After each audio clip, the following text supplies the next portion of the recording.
Maraming salamat po, Ginoong Pangulo. In consultation, just a minute, in consultation with the majority leader, I will not rule that manifestation out of order because actually it is a privileged speech or it is actually a topic for personal or collective privilege. Kuplat laban dito kay Senate President Alan Peter Cayetano. Pambihirang yan. Wala na tayo na trabaho dyan sa Senado. Araw-araw na lang. Leadership change pinag-uusapan ho nila dyan. Pumalag ho itong si Erwin Tulfo. Kaugnay sa pagdawit ng minority dyan sa nangyaring kaguluhan sa Senado noong isang araw. Yung ginawang pagsugod ng NBI dyan dahil talagang gusto nilang madakip itong si Senator Bato. Pero bago yan, sa like at sa subscribe, masaya na ho tayo dyan at sa mga gusto sumali sa ating community, yung join button nandyan lang ho sa baba. Yun na nga mga kababayan, marami ho talagang mga alingas-gas ngayong mga panahon na to na talagang sinusubukan pa rin ng minority. Napatalsikin itong si Senate President Alan Peter Cayetano. Pero sawa ng Diyos, yung ating 13 talagang matigas pa rin ngayong mga panahon na to. Para doon sa mga gigipitin ng pamahalaan, doon sa mga senador, kagaya nitong si Senator Joel Villanueva, Senator Jinggoy Estrada, Senator Chis Escudero, magkapatid na Villar, mag-usap-usap na kayo. Ito lagi ko naman sinasabi sa PH Update, hindi ho titigil yung mga panggigipit na yan. Sa lahat ng kalokohan ng administrasyon na to, pagka hindi nyo sila pinaburan, yan ang ipangtatakot nila sa inyo. Ito, panoorin natin ang mga kaganapan dyan sa Senado. Naku, nagtatawanan pa sila, nagbubulahan. Sabi siguro nitong si Tutano, may boto ka na. Wala pa, wala kang boto, Brad, wala kang bilang. Yan yung mama na yan, malamang sa malamang, lilipat sa ano yan, lilipat sa majority yan. Yan yung mga nakikita nating mataas ang tsansa lumipat. Si Senator Jinggoy, kinakausap niya itong si Mangga. Ano pinag-uusapan nila? Paano ba yan? Talagang gigipitin ka na.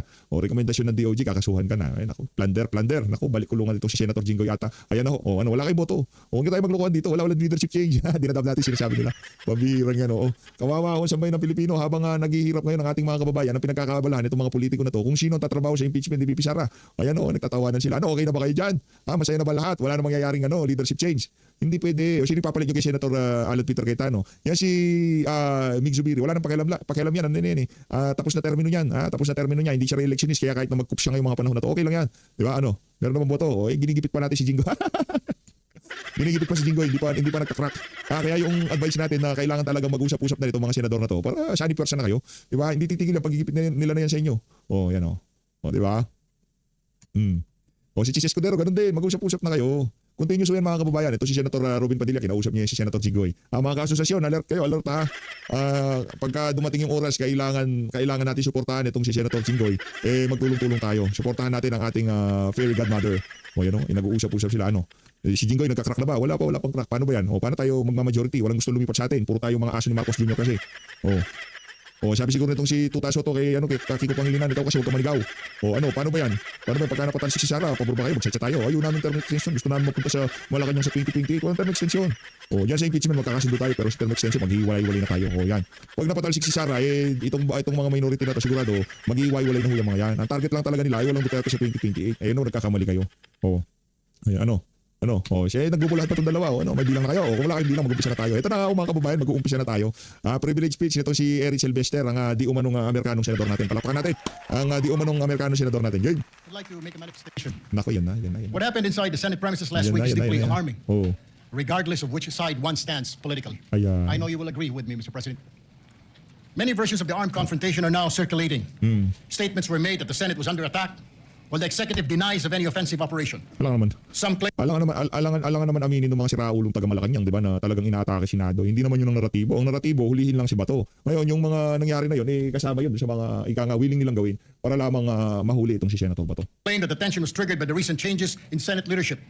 There are allegations involving the OSAA, the NBI, and even a speculation that the shooting itself was smokescreen to facilitate an escape or create confusion.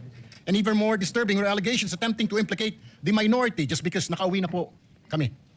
With all due respect, Mr. President, on May 12, a day before the incident, the new Senate leadership informed the body the intention to have an all-senators caucus. On May 13, the day of the incident, around 5:02 p.m., it was modified to a majority-only caucus. Naturally, members of the minority who were no longer part of those internal deliberations eventually went home, Mr. President. To suggest that the mere fact that some senators were responsible for what later transpired just because they had already left the premises is speculative, irresponsible, and unsupported by evidence. But beyond the conflicting narratives, let us not forget the ordinary Senate employees and staff who were caught in the middle of the chaos, mga rank and file, maintenance, security, clerk, media at iba pang empleyadong naipit lamang dahil ginagampanan po ang kanilang mga tungkulin. Yet they were the ones exposed to fear, confusion, and danger inside an institution where they should have felt secured. Some were traumatized, some feared for their safety. Mr. President, hindi po sila scapegoats at lalong hindi collateral damage. Yan. At the same time, we must recognize the larger damage caused by this incident. Oh. Mr. President, millions of Filipinos and even the whole world watched this unfold in disbelief. Yan. They saw the confusion inside one of the highest institutions of the government. They saw conflicting authorities, conflicting narratives in an atmosphere that appeared closer to disorder than democratic governance. Nakakahiya po sa totoo lang, Ginoong Pangulo.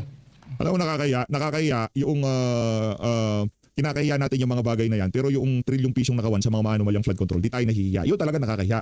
Ang nakakahiya, yung ang aangas natin dyan sa issue na yan, pero doon sa usapin na nakawan sa kaban ng sambayanan, tahimik yung tulpo justice. Yung maaangas sa TV at radyo, pero pagka hinarap sa kanila si Martin Romualdez, tiklop sila.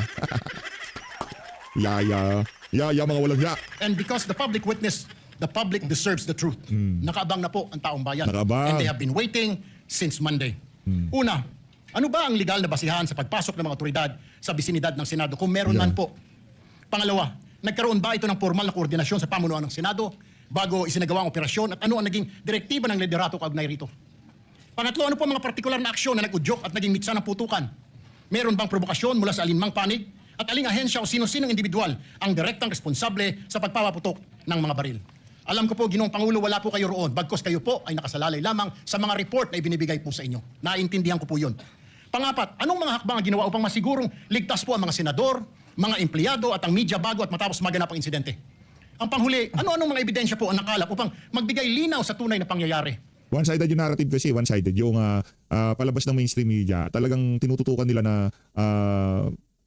pagmukhang hindi sinasalakay ang Senado. Diba? Yun ang naratibo sa mainstream media.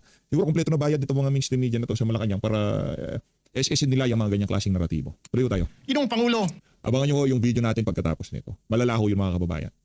Nagsalita na ho si Ascuna. when law enforcement operations intersect with the authority privileges and internal security protocols of another branch of government, there must be clarity, not confusion, restraint, not escalation. Yeah. Alam ko po na may kanya-kanyang investigasyon ay sinasagawa ang Senado at NBI. But there is merit in the public outcry for an impartial, independent, and facts-based investigation. Yeah, oo. Mahalagang may tuguyod po ang isang proseso Tuguyod na natin. patas, transparent, at may kredibilidad sa mata ng publiko. Walang undue influence, walang haka-haka. At the end of the day, Mr. President, no camp wins when public confidence in institution is weakened. The Senate is not a venue for armed confrontation, Mr. Yeah, President, not a or venue. competing display of forces or political theater. It is a constitutional institution governed by law, order, and respect for due process. Due process tayo. Hindi po Due process tayo, hayaan sa Senado, due process tayo. Yung kikidnapin na lang yung senador at papadala sa dahig na Netherlands. Yan ang due process, tatak, Eric Sylvester due process. Yan. drama, aksyon o comedy ang hanap ng taong bayan. They are asking for truth, accountability, Yeah. and stability. Yo. And that is precisely what this institution owes them, Mr. President. Maraming salamat po, Ginoong Pangulo. In consultation with the majority leader, I will not rule that manifestation out of order because actually it is a privileged speech or it is actually a topic for personal or collective privilege. But since it's a matter of grave importance, Senator Tulfo, I share with you the sentiment of its grave importance. Myself, I'm taking prudence and waiting for all the investigations.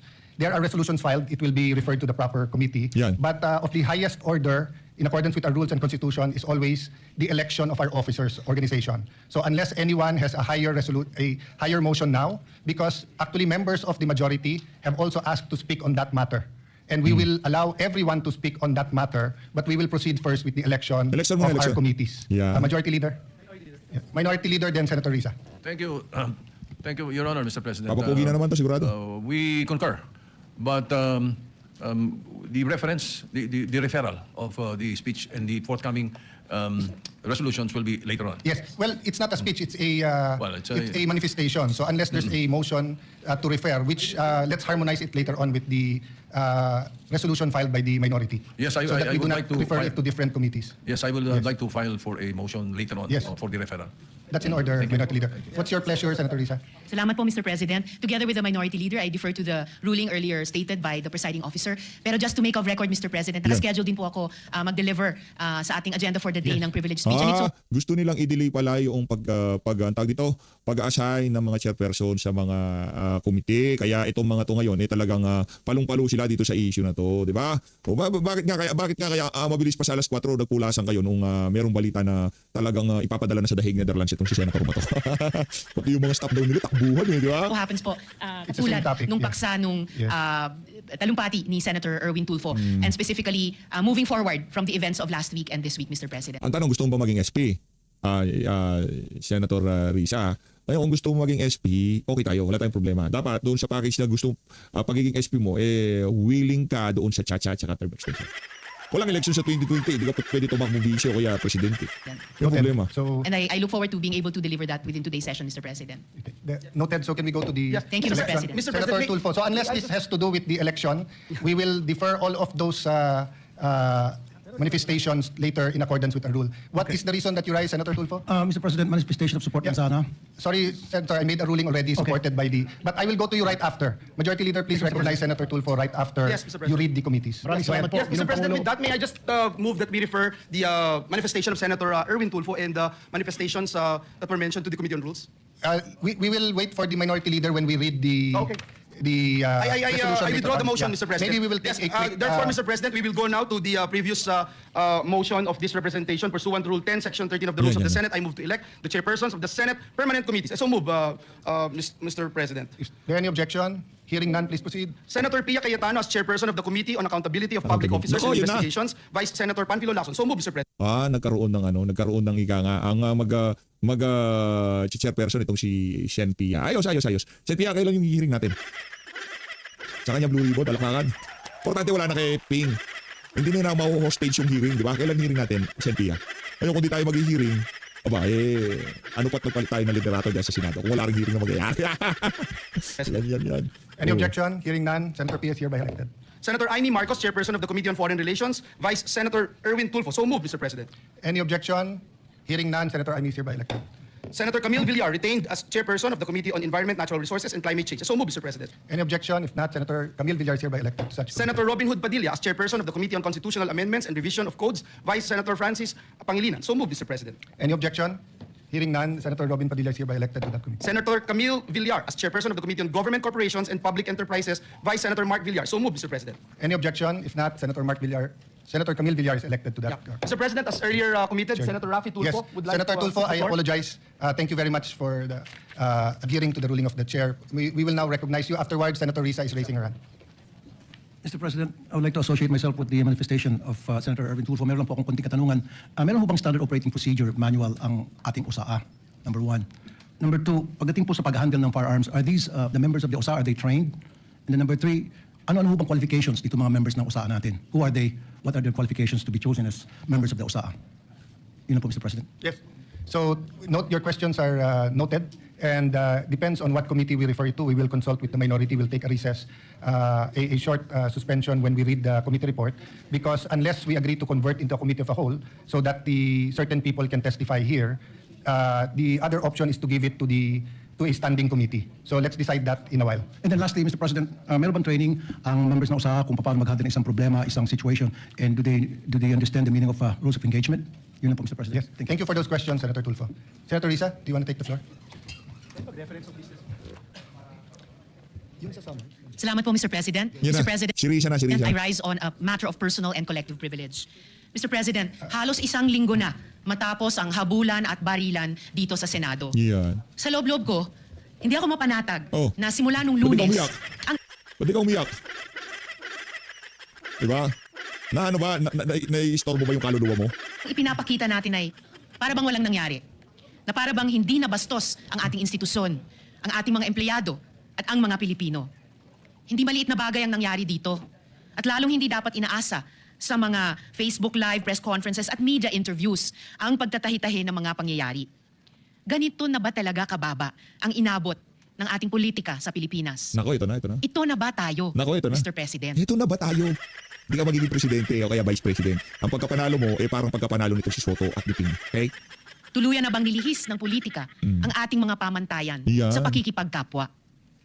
The situation stooped so low that here, in and around these same august halls, may pwedeng magkasa ng baril sa harap ng mga sibilyan.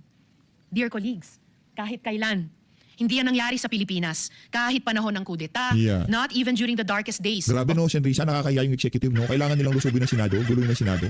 Yikes. Kaya kailangan nilang magbarena doon sa lagusan, palabas, di natin alam. Binabarena nila para buksan o para hindi makatakas sa Senbato. Yikes. Diba? Magalit ka sa executive, Senrisa. Martial law did gunfire erupt within our halls. So, whether we stand in the minority or in the majority, the Senate, as an institution, has sustained a profound injury to its dignity, credibility, and moral authority before the Filipino people.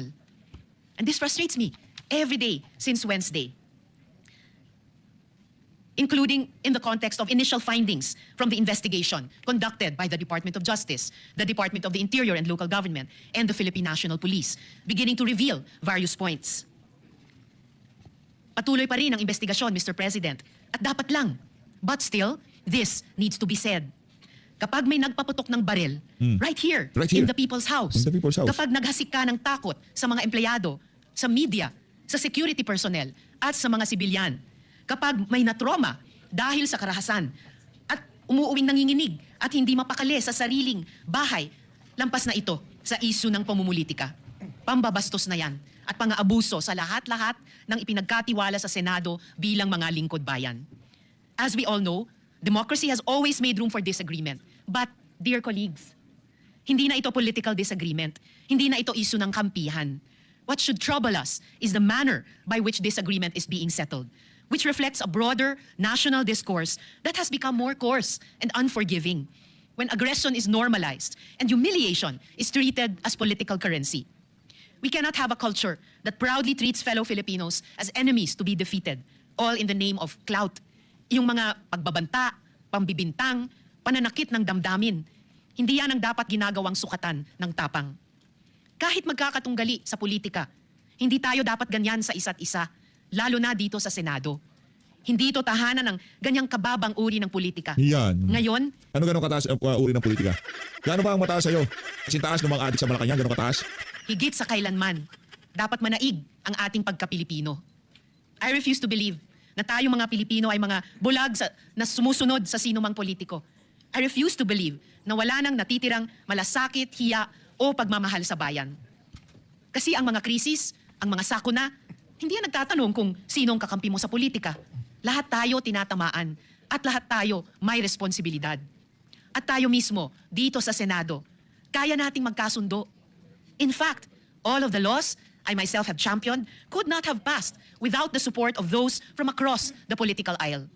And I refuse to believe that this institution that has crafted laws for the most marginalized, that has conducted crucial investigations, that have moved the needle at various political junctures, is beyond repair or redemption. Yeah.